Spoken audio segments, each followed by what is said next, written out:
Assalamualaikum warahmatullahi taala wabarakatuh. Alhamdulillah, bertemu lagi kita dalam siri yang kedua bagi tajuk pelajaran Perjanjian Hudaibiyah, Pendidikan Islam tahun 6.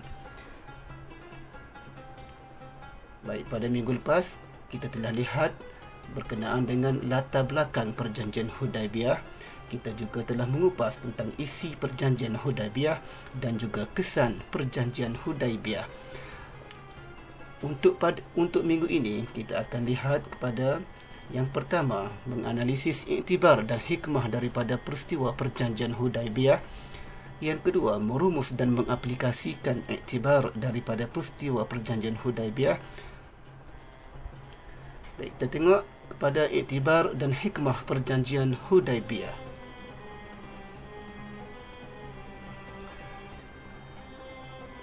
Untuk mengupas berkenaan dengan iktibar dan hikmah Perjanjian Hudaibiyah, kita akan lihat dalam tiga kategori. Yang pertama, kita sebagai seorang pemimpin. Yang kedua, sebagai seorang yang dipimpin. Dan yang ketiga, kita sebagai seorang Muslim. Baik, apa yang boleh kita ambil menjadikan pengajaran ataupun iktibar yang boleh kita ambil dalam peristiwa Perjanjian Hudaibiyah kalau kita sebagai seorang pemimpin? Yang pertama, kita sebagai seorang pemimpin bijak merancang dan mengatur strategi. Bijak merancang dan mengatur strategi. Yang kedua, mengatasi masalah dengan tenang dan rasional. Dan yang ketiga, bijak membuat sesuatu keputusan.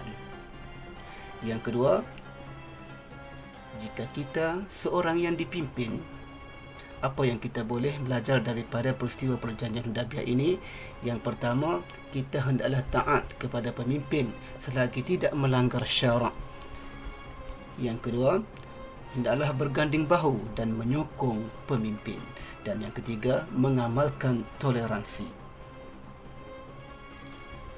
Yang seterusnya, yang ketiga, kita sebagai seorang Muslim, apa yang kita boleh ambil pengajaran daripada peristiwa ini? Yang pertama, mentaati perintah Allah dan Rasul. Yang kedua, bersungguh dalam melakukan sesuatu. Dan yang ketiga, menepati janji. Baik. Seterusnya kita lihat kepada hikmah Perjanjian Hudaibiyah. Sesungguhnya Perjanjian Hudaibiyah ini mengandungi banyak hikmah. Antaranya ialah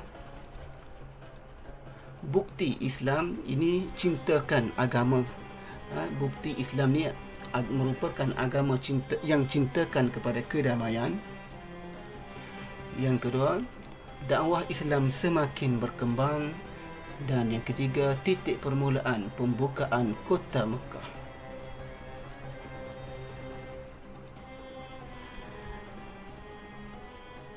Sebagai akhirnya, rumusan daripada pelajaran tajuk peristiwa Perjanjian Hudaibiyah ini, yang pertama, kebijaksanaan Nabi Muhammad SAW telah membawa kepada temeterai Perjanjian Hudaibiyah.